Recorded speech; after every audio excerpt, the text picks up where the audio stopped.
Welcome to the Mobile Home Park Mastery podcast, where you will learn how to identify, evaluate, negotiate, perform due diligence on, finance, turn around, and operate mobile home parks.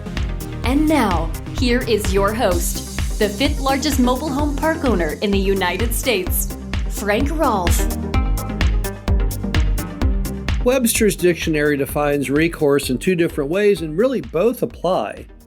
One definition of recourse is a source of help in a difficult situation, and another definition is the legal right to demand compensation or payment. This is Frank Rolfe with the Mobile Home Park Mastery podcast. We're going to talk all about recourse. Now, we all know that most people prefer non-recourse debt. And the reason, of course, is that if you don't repay your debt under a non-recourse loan, the lender cannot come after you for the deficiency. But in recourse debt, if there should be any loss on the amount of the loan, the lender can come after you personally to obtain payment for the amount that was lost. So there's no argument, and no one can ever make an argument that recourse is superior to non-recourse. But we have to really look at recourse because in many situations, recourse is the only type of debt you can obtain.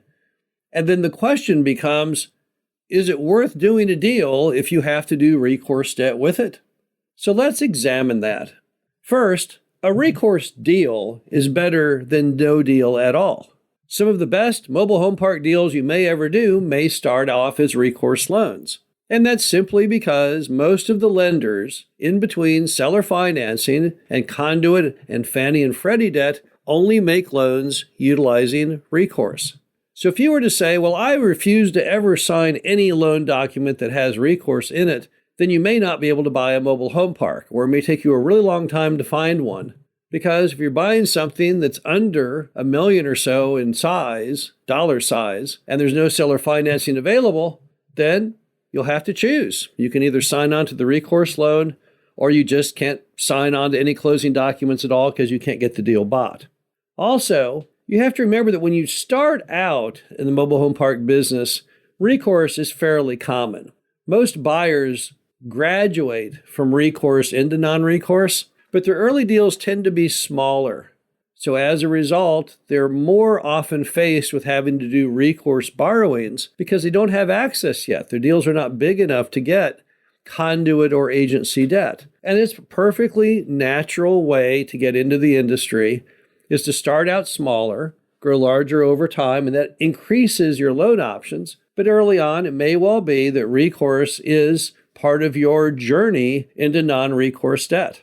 Non-recourse lenders prefer people who have had earlier experience in other deals and bank deals. In fact, it may be your recourse debt, the experience you've had borrowing and making timely payments, may help you then gravitate into non-recourse debt later. But let's really drill down on the risk for a moment. Now, typically when you buy a mobile home park from a bank, you're going to put 20 to 30% down. Banks like to make loans that are typically 70 to 80% loan to value. That's a pretty good chunk of change to put down on the property if you really think about it. If you're buying a deal that's $500,000, the bank will make you put somewhere between probably $100,000 and $150,000 down on that. And that means your remaining balance of your owe will be somewhere between $350,000 and $400,000. So are you going to really buy something that will decline in value lower than that? Are you really going to buy a mobile home park that's only going to be worth, after you buy it, 70% of what you paid? And even at 70%, you haven't reached a level or threshold where you'd have any real recourse, because that would pay off the note in full. So we're really talking about an even more significant decline. If you put down 30%, the thing would have to decline by 35 or 40% to really have any material amount of recourse at risk. And how exactly would that happen? Now, there's only two ways I know of that you could have the property dip in value that greatly. One would be if you're a horrible operator, you can't collect the rent, you can't pay the bills properly, and you just let the property go down the drain. And the other would be if you have some kind of interest rate fluctuation. Now, we've all seen that interest rate fluctuation because it occurred starting in Q1 of 2022. We saw Jerome Powell at the Fed take interest rates up from nearly zero, 0.25, all the way up to about 5.5. So he went up about 5 points in the span of time that most people anticipated rates would never go up more than a quarter, a half a point. He sure showed everyone a lesson there. He proved to the world that he could raise the rates faster than anyone has in a half a century. Not really sure it's an accomplishment to be proud of, but nevertheless, that was the course that the Fed has taken. Hasn't turned out that well in the end. If you look at the stats, hasn't really done a lot to battle inflation or do many things. It's really resulted in a viciously expensive housing market that has made home buying now nearly impossible for millions of Americans. But nevertheless, that's the choice we made. And in so doing, when you take the interest rates up like that, it's possible that the valuation of your property would then decline substantially because cap rates tend to follow interest rates. However, it's unlikely they're going to go up anymore. So if you were buying a property today, you're probably looking instead at rates going down rather than up. I cannot even fathom under what conditions the rates would go up higher. I know people will say, well, the Fed will have to fight rates even higher if inflation won't slow. Well, inflation is not going to slow because Ronald Reagan proved you can only reduce inflation by basically promoting oil and gas production because so much of American inflation is based on higher gas prices. You can look it up on Wikipedia. So if we assume that inflation will be here for a while, the bigger issue and the bigger threat, I think, would simply be we're a nation with $35 trillion in debt and growing. If you apply a 5% interest rate to the $35 trillion, you end up with about $2 trillion a year of interest. And here's the problem. Our entire intake in the federal government is only around $4 trillion. So if we're stuck paying 5% as opposed to 0.25%, we'll have to give up a few things. We'll either have to abandon the military altogether, lay them all off, shut the bases down, sell off the tanks for spare parts, or we'd have to eliminate completely Social Security, Medicare, and Medicaid.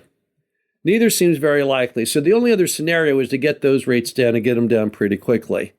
And more than likely, the Fed right now is watching for the opportunities to do so. So if that were to occur, if rates start to decline, it would be very, very difficult, unless you were a terrible operator, to suddenly have the value of that property descend down lower such that you would have recourse. Now, have I seen it before? Yes, I have. I'm old enough to have been through many, many recessions. I was around during the days of Jimmy Carter, Ronald Reagan. I was around for the 1987-88 Texas Savings and Loan crash, .com, Great Recession. Feel like I've seen them all. Won't be that shocked by the next one that comes up. And I've seen values decline in recessions, but not in recessions for the mobile home park industry. Because we're a weird animal. We're contrarian. When times get bad, we get stronger. One of the best periods for mobile home parks, in fact, was the Great Recession. Rents went up a lot because people needed affordable housing badly. And in a supply and demand world, that's the right position you want to be in. So I don't really see the economy leading to drops in valuations. And I don't really see going forward interest rates playing a part of it. So the bottom line is, if you feel confident in your management ability, you should be okay with a 70 to 80% loan to value position. That should be something that you can definitely handle. Now, can you mitigate those risks? Yes, sure you can. Every good operator should look at all of the risks in their business. Mobile home parks are no different, and decide a plan B and a plan Z for any contingency. Often in the mobile home park business, that plan B, that plan C is to rely on pushing rents upward, increasing occupancy, and minimizing cost. And typically in doing that, you can cure almost all ills. But nevertheless, you need to have a plan. And that plan will give you even greater confidence in the fact that you can have recourse debt and be okay. Now, another alternative would be simply to never do recourse debt by converting lenders who do recourse into non-recourse. And to do that often, you'd have to ask the lender, at what amount down payment would you do non-recourse? Even banks that say, well, we don't do non-recourse, you say, well, what if I put half down? And they then say, well, of course, we do that then. It's just not an offer they frequently get, so it isn't normally part of the discussion. But most of your banks will do non-recourse debt at a certain amount down. And that amount down often is around 50%. So if you said, well, I don't like recourse debt, but I realize I'll have to deal with banks because my deal isn't large enough to get into Conduit and Fannie Freddie, well, then there's a solution. Maybe you go with an even lower loan to value to get that job done. Bottom line to it all is we need to take a realistic look at recourse. Of course, it sounds terrifying when you say, well, this loan has recourse attached to it. But is there really ever going to be something that you have to tap into? Or is it more just a fear that we all have that could kind of be conquered if we really put some strategic thought to it? This is Frank Roth, the Mobile Home Park Mastery Podcast. Hope you enjoyed this. Talk to you again soon. Thank you for listening to the Mobile Home Park Mastery Podcast. Be sure to visit us at mhpmastery.com to subscribe to the show, read our show transcriptions, and access all of our great information on mobile home park investing.